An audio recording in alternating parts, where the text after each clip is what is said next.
Bonjour à tous et bienvenue sur Make Africa TV. Nous sommes toujours à l'université d'Abomey-Calavi dans le cadre du festival d'innovation technologique et de la culture makeuse. Et là actuellement nous recevons les différents intervenants du panel qui s'est déroulé cette matinée de 9 h à 11 h. Bon, le thème de ce panel est électrifier, rafraîchir, gérer les déchets et décarboner la ville. J'ai à ma droite un monsieur, s'il vous plaît, présentez-vous. Professeur Hubert Frédéric Baguedi, je suis directeur adjoint de l'École nationale supérieure des travaux publics de l'Université nationale des sciences, technologies, ingénierie et mathématiques d'Abomey. Ok, madame, présentez-vous. Ingénieur Nelia Dassi, je suis ingénieur en chimie, procédés et environnement.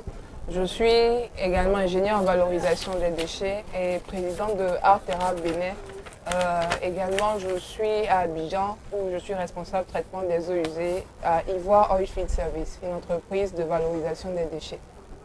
Ok, par rapport au sujet de discussion de ce matin, bon, j'aimerais savoir quels sont les défis techniques pour électrifier une ville. Parce que vous avez parlé dans le sujet, il s'agissait d'électrifier les villes. Donc, expliquez-nous un peu, quels sont les défis? Je vous remercie pour votre question. Les principaux défis techniques à l'électrification, je vais dire électrification durable des villes, parce que si on parle d'électrification, c'est comme si simplement, c'est comme dire qu'il n'y a pas du tout d'électrification au niveau des villes. Mais pour parler d'électrification durable, d'électrification propre, il y a un manque de ressources quelque part, il y a un manque de vulgarisation des savoirs, il y a un manque également de diffusion de la technologie. Également, je pense qu'il faut investir davantage dans la recherche et développement. Monsieur Baguidi l'a dit à la fin du panel tout à l'heure, qu'il faudra que nos villes deviennent des laboratoires vivants. Donc je pense qu'il faudrait davantage encourager les initiatives comme Make Africa, comme les Fab Labs locaux tels que Blue Lab, qui quand même sont des cadres de diffusion des savoirs, des cadres de recherche, de concertation, qui permettent à cette initiative de développer davantage les technologies propres et avec l'aide des pouvoirs publics de pouvoir vulgariser au niveau national, au niveau des villes. Bon, en parlant de laboratoires, quels sont les différents types de laboratoires qui pourraient contribuer à l'électrification des villes, à l'électrification durable des villes? D'accord. Déjà, il faut des laboratoires de recherche en énergie électrique, génie électrique et également énergie renouvelable. Il faudrait également associer tout ce qui est physico-chimie, puisqu'il y a quelque part une part de chimie qui va intervenir dans ce processus de durabilité, là, de circularité. Quand je parle de physico-chimie, je veux dire également chimie environnementale surtout, parce que c'est ce qui est important. C'est pas juste de la chimie classique, mais vraiment orienté vers l'économie circulaire. Et puisqu'on parle de ville, il faut de l'anthropologie, il faut des sciences humaines et sociales, parce que tout à l'heure, lors du panel de questions, il y a eu 2-3 questions comme ça, des points qui sont venus, qui montraient qu'au niveau de la mentalité, il y avait un grand problème. Il y a quelqu'un qui a parlé de quartier de Placogie, où il y avait des toilettes modernes qui étaient venues, mais pourtant le monsieur il préfère quand même continuer avec ce qu'il faisait classiquement, qui est voilà, d'aller directement vers nous. Il y a également quelqu'un qui a parlé de la brique en terre comprimée, qu'on a du mal à faire accepter dans nos sociétés.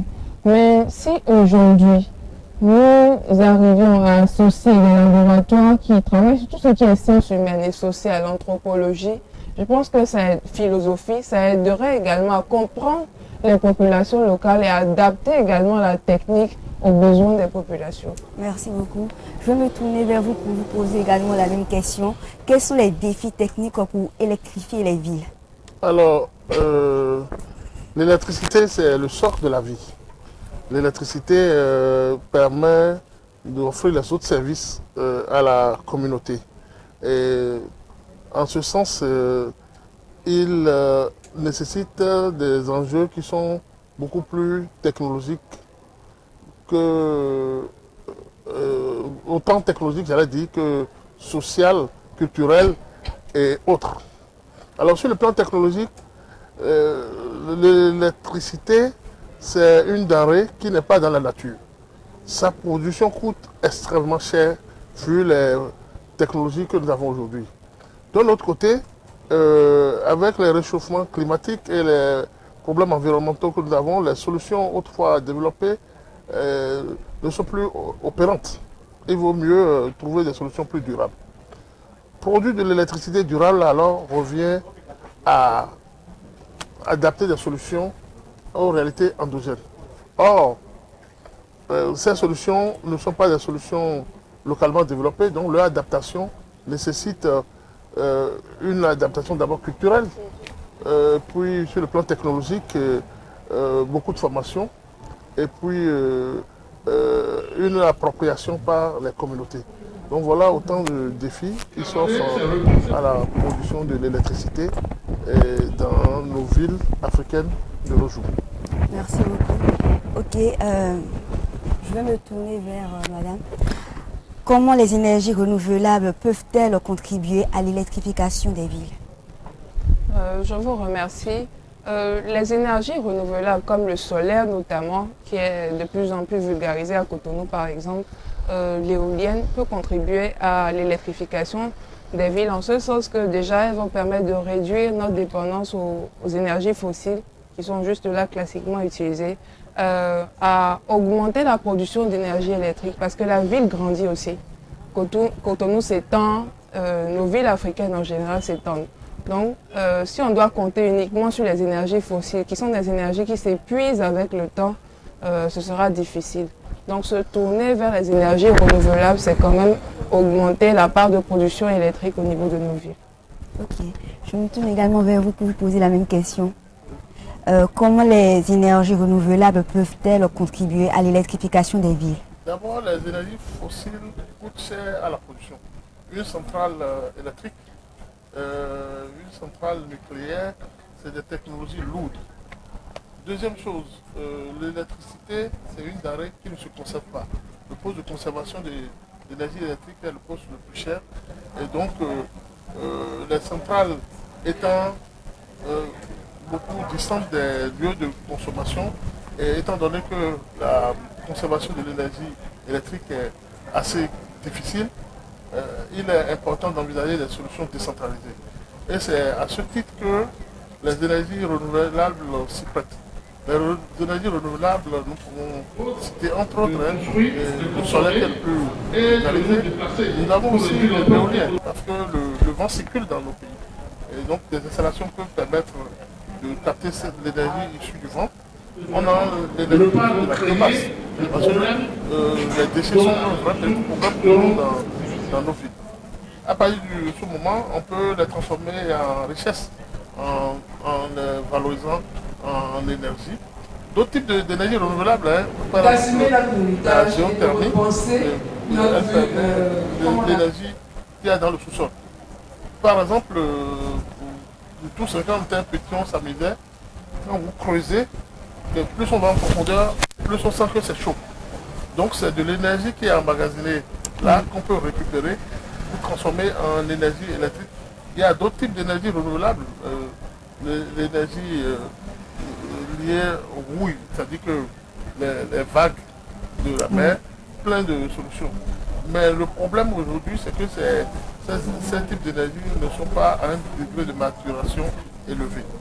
La plupart nécessitent encore une certaine adaptation technologique avant d'être mise en valeur à l'échelle globale. Aujourd'hui, c'est le solaire qui est l'énergie la plus développée dans nos localités, mais ça pose d'autres défis que nous pourrons aborder plus tard dans cet entretien, si vous le voulez. Bon, merci beaucoup. Bon, je vais me tourner vers vous. Quels sont les avantages de l'électrification pour les communautés urbaines? Déjà, je dirais que je répondrai en reprenant un terme que M. Paluquet utilisait tout à l'heure. L'électricité, c'est le socle de nos vies. On ne peut rien faire sans électricité. Donc, il est tout à fait normal aujourd'hui de penser à électrifier davantage nos villes. Et puis, là, on est en train de parler de numérique. On a un festival qui rassemble les acteurs du numérique. Qui dit numérique pas aussi l'électricité. Comment on développe ce numérique sans électricité? C'est pas possible. Également, au-delà de ça, tous les services aujourd'hui, dans tous les domaines, dans l'administration, dans la production. Mais réellement, je vais partir sur la base d'un exemple donné par M. Aubin tout à l'heure. La problématique de passer d'une échelle de laboratoire ou de ce qu'on fait à petite échelle dans les maisons de façon essaimée. On peut prendre quoi? En tout cas, en Afrique, je dois parler du déchet liquide parce que j'ai vu des étudiants de l'INE. Comment on peut avoir des usines si on a des problèmes d'électricité? C'est pas possible. En France, ils avaient commencé à utiliser les coquilles d'huile. Moi, je travaille au quotidien dans une entreprise qui gère les déchets. Mais la gestion des déchets à grande échelle. La science atteste, alors qu'elle n'existait pas auparavant, que l'appui sur la nature qui est autour de nous pour faire. L'activité de fabrication de briques, de valorisation des plastiques, de traitement des eaux, mais tout ça, ça dépend finalement de l'électricité. Donc, quand il y a des problèmes d'électricité, c'est tout un service, c'est toute une chaîne qui est bloquée. Donc, même pour quelque chose de vertueux, on va dire, comme la gestion des déchets, on a besoin d'électricité. Merci beaucoup. Et j'aimerais vous poser la question, quelles sont les solutions que vous pouvez donner, soit au gouvernement ou aux dirigeants, par rapport à la production d'énergie électrique? Je vous remercie pour la question. Je dirais que les gouvernements, les structures étatiques doivent tendre la main aux structures privées, notamment aux acteurs du monde de la recherche et de l'innovation surtout. Parce que recherche, on a longtemps fait de la recherche pour, comment dirais-je, remplir les tiroirs, les armoires, les bibliothèques. Mais là, on parle de recherche et développement. Donc, tendre la main en ce sens qu'il faut développer davantage de programmes pour encourager cette initiative-là, les soutenir au maximum et également collaborer avec elles pour voir comment on développe à grande échelle des solutions, non pas pour un quartier, mais pour une ville, pour un pays même. C'est bien possible. Je pense que j'avais parlé, il y a les briques en terre cuite. Il y a un monsieur à Lada qui fabrique des briques en terre comprimée. Il a toute une usine spécialisée dans ce domaine-là, où il expliquait justement dans une interview que l'État béninois l'avait associé à la réfection des marchés publics. Donc, en tendant la main à ce genre d'entreprise, à ces structures, aux acteurs du privé, au finish, ben, là, on arrive quelque part à changer le regard sur la vie, à améliorer la situation. Donc, c'est ce que je pourrais suggérer. Merci beaucoup. Merci. Je me tourne vers vous pour à peu près la même question. Tout d'abord, quels sont les avantages de l'électrification pour la communauté urbaine? D'abord, l'électricité, c'est la vie. Si vous avez l'électricité, vous produisez plus. Un lampadaire, par exemple, qui se situe à un carrefour, accroît la productivité d'un bol d'âme qui peut rester un peu plus pour vendre. Un lampadaire dans une école permet de sécuriser l'école. Ça permet aussi aux enfants d'étudier davantage. L'électricité pour le mécanicien, le soudeur, c'est son facteur de production. Maintenant, revenant à l'administration, aujourd'hui, on tend vers la digitalisation des services publics. Et pour que le citoyen de construire, de consommer en ligne, il faut de l'électricité. Il faut également de l'électricité à l'administration pour produire. Donc, les besoins en électricité sont énormes. Et le problème de l'exclusion le raccordement au réseau conventionnel coûte extrêmement cher et les sources fossiles deviennent de plus en plus difficiles d'accès. Par exemple,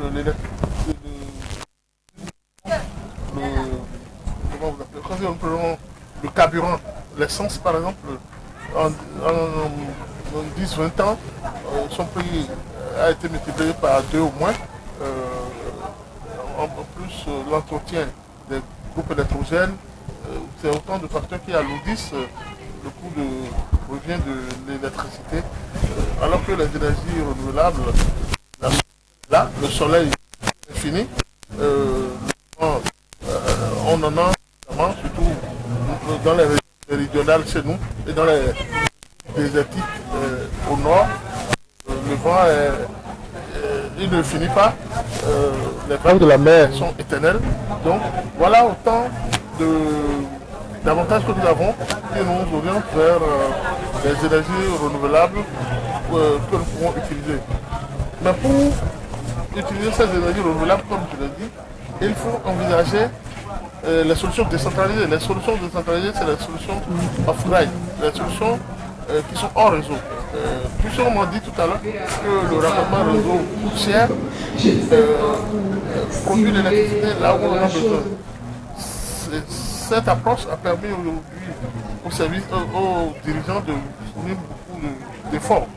Par exemple, les lampadaires solaires. Si nous prenons les lampadaires solaires, c'est là où on l'utilise comme produit. Les panneaux sont posés au même endroit que là où ils doivent éclairer. Donc, nous prenons les feux tricolores, par exemple, qui doivent fonctionner à l'énergie. Des innovations ont permis d'utiliser des lampadaires pour les éclairer. D'autres technologies, comme on a dit, peuvent aussi être employées. Donc, dans un premier temps, on a beaucoup plus besoin de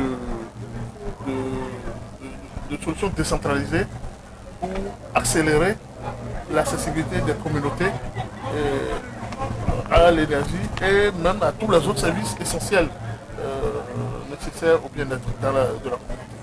Ok, bon, on va quitter le premier mot phare de votre thème pour aller sur le second, le deuxième plutôt, qui est, comment dire, le rafraîchissement, rafraîchir les villes. Donc la première question, je vais me tourner encore vers la dame. La première question, c'est quelles sont les stratégies les plus efficaces pour rafraîchir les villes? Merci pour la question. La meilleure stratégie pour rafraîchir une ville, pour moi, en tout cas, c'est de végétaliser. C'est de planter plus d'arbres et même dans le bâti, de voir comment on intègre la notion de végétalisation dans la construction. En dehors de ça, c'est de repenser également la construction. On a beaucoup de bâtiments dans nos villes qui sont construits dans des matériaux qui ne sont pas forcément respectueux de l'environnement. C'est de voir comment on intègre davantage des matériaux biosourcés, des matériaux écologiques. Également ça, les architectes le diront, je ne vais pas trop le prononcer, mais dans la construction, la disposition des fenêtres contribue également au rafraîchissement de la ville. Des fois, la manière dont on dispose des fenêtres peut empêcher la circulation d'air au niveau d'un bâtiment. Donc il y a ces éléments-là à intégrer également dans la notion de rafraîchissement de la ville. Le dernier aspect sur lequel je vais venir, c'est l'aspect déchets. C'est également essayer de voir comment on réduit la production des déchets, comment on valorise le déchet, et d'éviter les décharges à ciel ouvert comme on en a un peu partout dans nos villes. Parce que ces décharges-là, ce qu'elles font, c'est quoi? Il y a des gaz, il y a des réactions chimiques qui se produisent, physico-chimiques du moins, ce qui contribue à l'émission de gaz, comme du méthane, du CO2, qui sont des gaz qu'on qualifie de gaz à effet de serre, qui contribuent au réchauffement climatique. Le rafraîchissement, c'est le causer du réchauffement. Oui. C'est aussi une voie de solution. Ok, monsieur, c'est la même question qui se lance directement vers vous comme une flèche. Bon. Quelles sont les stratégies les plus efficaces pour rafraîchir les villes? D'abord, il faudrait qu'on pose le problème. Oui. Le problème de réchauffement de nos villes est dû à plusieurs paramètres. Premier problème, il faut comprendre que c'est la configuration de l'espace même. Les rues sont mal orientées, l'air ne circule pas. Ensuite, la densité de construction. On construit plus que nos terrains ne puissent contenir. Et ensuite, on détruit toute la nature pour mettre des constructions parfois dont on n'a pas besoin. C'est l'ensemble de tout ça qui fait que nos villes ne respirent plus. Et puis ça étouffe les villes. Donc le problème étant posé, les solutions sont à plusieurs niveaux. D'abord, au niveau de la conception, il faut concevoir les villes de telle sorte que l'air circule. Ensuite, la végétalisation, il faut végétaliser les espaces. Il faut aussi réduire les solutions qui consomment beaucoup d'énergie, hein, parce que c'est ces solutions énergivores qui produisent beaucoup plus de chaleur. Et donc voilà autant de stratégies qu'on puisse sur d'autres solutions aussi. Parce que je dis ça paraît bateau, mais la machine elle existe vraiment. Ok, je ne vais pas vous quitter. Au fait, j'aimerais que vous puissiez résumer en quelques mots les propos que vous avez pu donner pendant votre panel, juste en 2 ou 1 petite minute. Très bien.